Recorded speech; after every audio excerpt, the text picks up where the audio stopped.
Assalamu alaikum, this is Ali Farooq again. We are here with another episode with Dr. Khalid Zaheer. He is visiting us in Dallas, and we wanted to use this opportunity, as I said before, to have some sessions with him at Fireside Chat. So today we'll focus a bit more on Ghamidi Saab and focus on his personality and how Khalid Zaheer Saab takes Ghamidi Saab in his perspective. In the previous episode, we covered how the journey of Khalid Saab as a student. So Khalid Saab, right, just to get on the topic, let's just take these 15 minutes to understand your perspective on from different tangents about Ustad Javed Ahmed Ghamidi. You're a student, and we want to share with the world how a student has seen him across those tangents, from very close, right? And I know in the previous episode you talked about how he changed from 1990 to 1994. So I would love to talk about that and think that you saw that change. But let's just start with the first thing that you think is the most prominent you want to talk about, Ustad. I think, if you imagine what I was and the kind of young people that were like me who got close to Ghamidi Saab, we had only one passion. We wanted to know God's message, God's religion the way it is. Yeah. Obviously, it was a very vague title, but nonetheless, it was pretty much clear that we wanted to make sure that we are given an understanding of Islam which we can confidently imagine, feel that it's Islam. And for that purpose, we used to ask him questions, and everybody knows that Ghamidi Saab is one person who is extremely welcoming when it comes to the question of asking questions. So, in the 80s, we did find him evolving, intellectually. But I think when I left him in the 90s, early 90s, he had reached a stage in his own investigation and research where his ideas were getting more clear and his conclusions were becoming more confident. His arguments had reached the stage where he could actually stand confidently before the society and say that this is what Islam stands for. So probably in my journey of association with him, I left him, one might say, at the wrong time. When I came back, to give you an example, when I left him, I had this notion, as I'd understood from him, that one of the worst things that has happened to the economies of the world in general and the Muslim economies in particular were the institutions of insurance and banking. And that's exactly what I had written my thesis on, It was a critique on Islamic banking. When I came back, I learned from Ghamidi Saab that insurance is brilliant. There's nothing wrong with it, except for the fact that you should take away the element of riba interest from it. And I also started feeling that he had not many problems with banking as well, except for the fact that obviously that riba part of it should be eliminated, and he had his own ideas as to how to get rid of riba from banking. Likewise, before I left for the UK, can you imagine, we as a group, our ustad and we students, would never ever participate in a gathering of, let's say, weddings where there was mixed gathering. We would never do it. When I came back in 94, I felt that it was absolutely fine. And everybody belonging to Al-Mawrid was going there. So, I was in a bit of a shock for the first 2 or 3 years of my return. But then obviously, it was a process that I had to go through. You would find in the case of many of the students who were very close to Ghamidi Saab, that they would not accept his views without questioning, without actually properly scrutinizing them. And challenging them. And I was, for one, emotionally involved, attached to the points of view that we had concluded were Islam. And I had fought with my family, I had fought with the society by not participating in mixed gatherings. And here comes a view which says that there's nothing wrong with it. So, it was a transformation for me which was not acceptable for quite a while. So did you challenge him back? Oh, yes, I did. I remember I delivered a kind of a speech And Ghamidi Sahib was there, and I was very emotional, and I said that what's happening, it's not acceptable. But then at some stage, not long afterwards, that I realized that after all, Ghamidi Sahib is right. Did you think, I want to come back to this topic, is important, but did you think that you evolved as well to understand how he applied to understand Islam and the knowledge, and that's where the evolution was taking place, methodology was the same, and you also didn't understand the full methodology to apply in learning Islam? Absolutely. I mean, the great thing, virtue of being in company with Ghamidi Sahib is that he takes you along. He doesn't push you into what he thinks is right to believe. He would just invite you, ask for your attention to look at the arguments that he's presenting. He would never force any one of us to believe in what he thinks is right.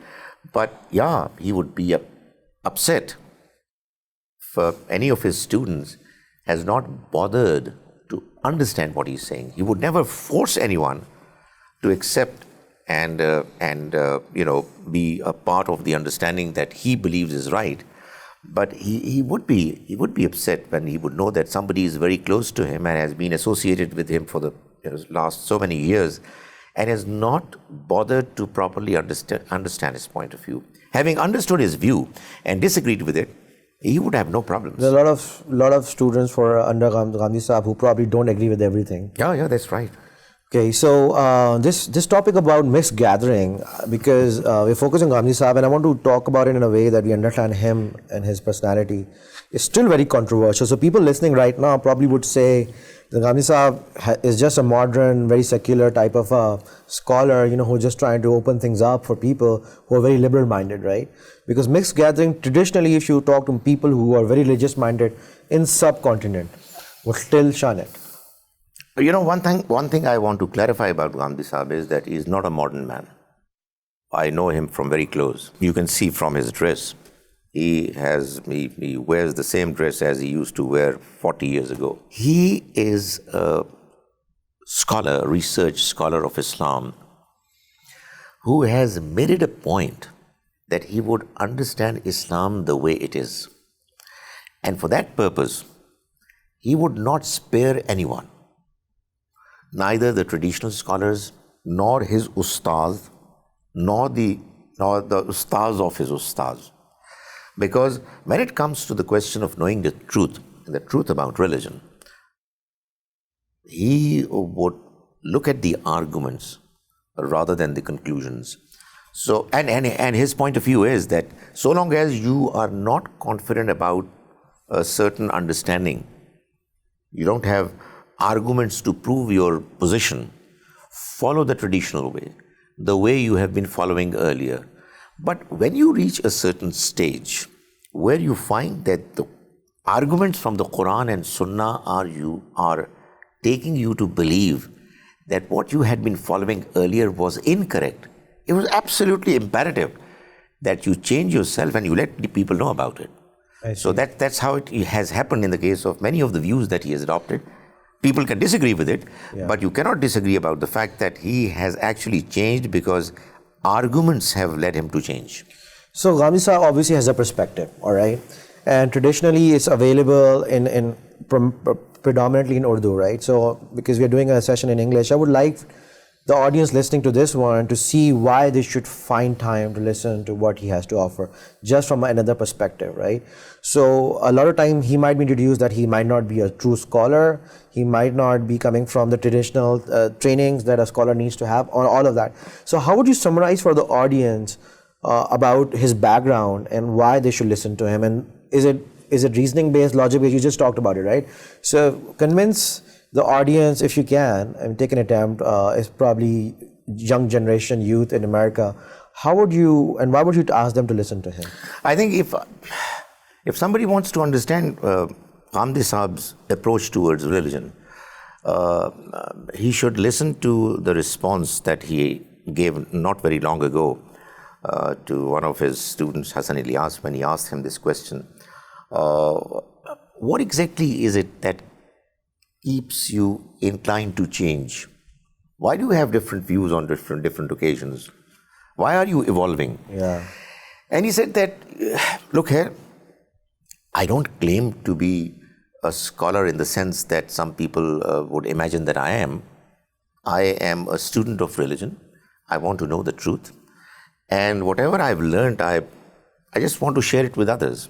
If the people don't accept what I'm saying, they're not convinced, I've done my job. That's not a problem. So what I'm saying is that Ghamidi Sahab wants to understand God's religion. And he is equipped with a knowledge of Arabic language, classical Arabic, which helps him in researching, in going deep into Islamic learning, which many other people do not have the opportunity to do. So just to give you an example, I think one of the very first departures from traditional understanding that Ghamidi Sahab went for was in the early 70s, when he was reading Islamic law of inheritance for him to be able to deliver a lecture. Dars-e-Quran.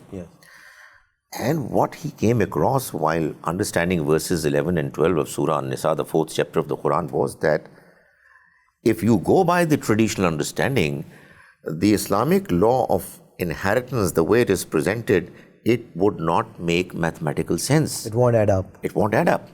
So he said to himself, what is it that I'm up to? I mean, what am I delivering? I'm not convinced. It's not making sense. Thanks God, he had the knowledge of Arabic language and very good taste for classical Arabic, which led him to believe, after intense, serious research, which obviously was very painful in the sense that he was actually kind of challenging, apparently challenging the word of God. But then he came to the conclusion that the word of God, alhamdulillah, is absolutely correct. What it is saying is what people have not understood. So, in each of these cases wherein you find that Ghamidi Sahab has taken a different position from the majority of the traditional scholars, is not because he is fond of coming up with something new, as many people accuse him of doing. Well, it's simply because his yearning for truth has led him to come to a conclusion different from most of the other scholars are presenting. And he has taken many years, right? I mean, it's been about 3 to 4 decades where he has spent and given his life to understand, to read, to gain a worldview by reading everything available in a broader perspective from other religions, other schools of thought in Islam, and then broader perspective together.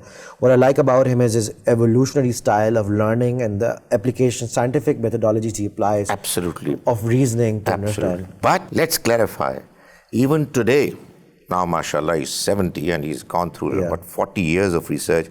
He is literally available to change whatever he is presenting if a better, stronger argument is presented to him. And then when you sit with him on a topic, he is still very well versed across the board. He doesn't have to go and prepare for it, to talk about it in deep sense, and he will very kindly listen to your argument, even if you come from, like myself, non-scholarly background, just to understand the reasoning behind it. He always believes there might be something good that the other person is bringing to the table. I think, but this is very important that you've said. Ghamidi Sahab is one of those unique people with whom if you talk, even as a lay person, you would find that he is listening to you very carefully. He's taking you very seriously. And if he feels that what you're saying is making sense, he would not reject it. I think, and to the audience, if you want to know, I've seen a little bit of it personally as well, that Ghamidi Sahab spends a lot of time to understand the critique as well against, to see maybe there's value and maybe there are things that they have found out that he might need to go back, adjust and understand and, adjust his perspective as well, if the reasoning is strong enough. Any criticism on Ghamidi Sahab which is based on arguments, if he comes across them, there is no way he would not read it or listen to it and then form a perspective, and I believe genuine, honest perspective on it. Exactly, and that's what I see. So let's talk a little bit about, because Ghamidi Sahab also came with a very strong religious background, right? So, and you said you spent time with Maulana Islahi as well. And I'm just trying to let the audience know that Ghamidi Sahab has spent a lot of time with traditional thinkers like Maulana Maududi, Maulana Islahi, and many others prominent ones, in the post-partition era in Pakistan. So talk a little bit about the people around him and your experience with Maulana Islahi before we wrap up for today. I think it would be unfair to talk about Ghamidi Sahab without talking about Maulana Islahi. And my goodness, I mean, I still feel that the period from 1980 to 1990 was the best period of my life, simply because I got the opportunity of listening to Maulana Islahi's lectures on Quran and Hadith during that era. He was outstanding. He was a religious scholar from a traditional religious madrasa, but he was dead honest, and he was very critical when it came to understanding and analyzing the arguments that were presented before him to defend a certain point of view. Let's not forget that the first time when Ghamidi Sahab met Maulana Islahi, he set forth only one condition to Ghamidi Sahab for him to become his student. And he said that my condition is that you will not leave the truth even if your shadow deserts you. You are just all by yourself. I think that's what Maulana Islahi was, and that is exactly what Ghamidi Sahab is. People who want to know a lot about Ghamidi Sahab need to listen into Maulana Islahi as well, who in many topics Ghamidi Sahab might have now evolved and might not agree with everything Islahi Sahab said. Like Islahi Sahab himself, with his teacher, like Farahi Sahab, he probably evolved that aspect as well. So is that true that the more you put for research and analysis in your studies of religion, you understand it better, and then you evolve as a person, evolve in your entire school of thought? Absolutely. And Ali, I would not hesitate in mentioning that this is exactly what our great scholars of the earlier generations would do. For example, Abu Hanifa and his students, Imam Yusuf, Imam Muhammad, they were his students, and they would disagree with their illustrious mentor every now and then. Likewise, Imam Shafi'i was a student of Imam Malik. Imam Shafi'i was also a student of Imam Muhammad, who in turn was a student of Imam Hanifa. This glorious tradition of our past has been revived by these illustrious teachers, mentors of ours, Imam Farahi, Maulana Amin Hasan Islahi, whom Ghamidi Sahab rightly says Imam Islahi, and Ghamidi Sahab himself. MashaAllah. So audience, this was a great session on Ghamidi Sahab, and Khalid Sahab did a great job to explain us how he sees Ghamidi Sahab as, and hopefully we can do more sessions about Ghamidi Sahab from the people who have been very close with him. So we'll wrap up this session and this episode, and we'll come back with another one with Khalid Sahab very soon. Thank you very much. Thank you, Khalid Sahab. Assalamu alaikum.